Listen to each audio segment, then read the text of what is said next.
আমার প্রিয় একটা সুন্দর জায়গা। সেই জায়গাটা হচ্ছে আমু বাগান।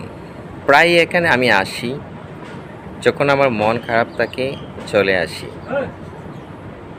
তো দেখেন বাগানের দৃশ্যটা কত সুন্দর এবং অনেক পরিপাটি, পায় পরিষ্কার।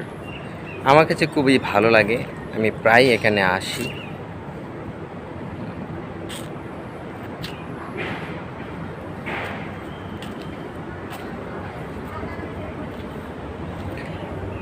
পিছনে চা পাতার মেশিন, ওখানে চা পাতা ভাঙানো হয়।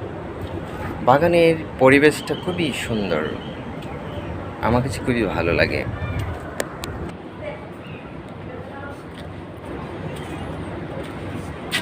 পুকুর ঘাট, শাপলা আছে, ফুটে নাই, সকালে মনে হয় ফুটে।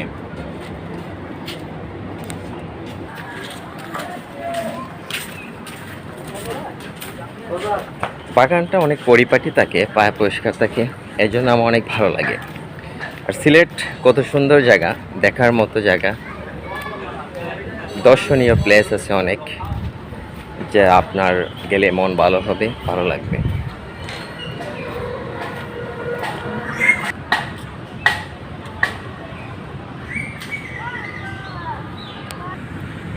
এটা হচ্ছে চা ফ্যাক্টরি, যেখানে চা বানানো হয়। হ্যাঁ, এই যে ভিতরে ফ্যাক্টরি, খুব সুন্দর পরিবেশ। এটা হচ্ছে ফ্যাক্টরির ভিতর, যেখানে চা বানানো হয়।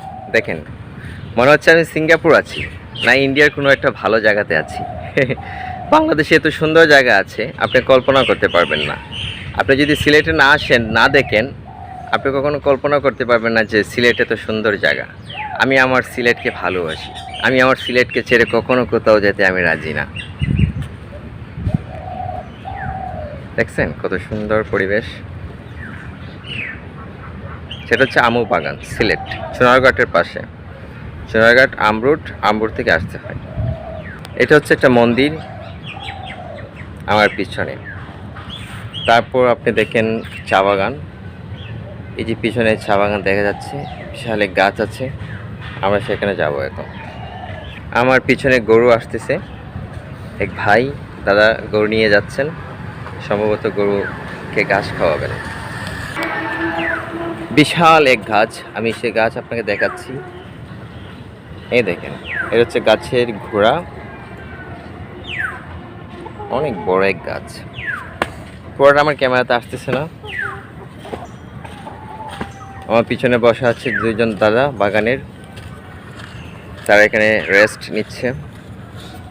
এই যে আমার পিছনে আর একটা গাছ আছে, আপনারা দেখেন, সুন্দর একটা গাছ, অসাধারণ। এই যে আমি চা বাগানের খুব নিকটে চলে এসেছি, আপনারা চা বাগান দেখতে পাচ্ছেন, অসাধারণ, এত সুন্দর। এটা চা বাগানের মধ্য দিয়ে একটা রাস্তা গেছে, দেখতে অসাধারণ লাগতেছে।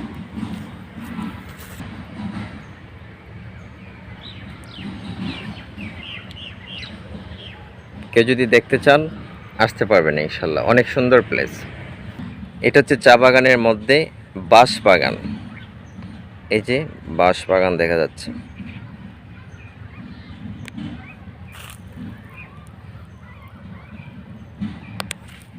আমি আপনাদেরকে বাঁশ বাগান দেখাচ্ছি, চা বাগানের মধ্যে বাঁশ বাগান, অসাধারণ।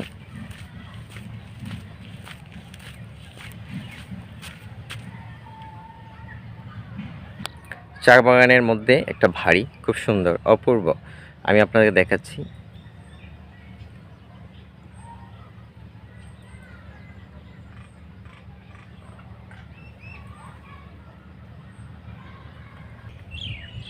এই যে আমার পিছনে একটা গরু দেখতে পাচ্ছেন।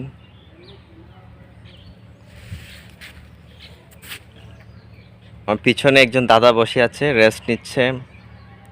দাদা কেমন আছেন?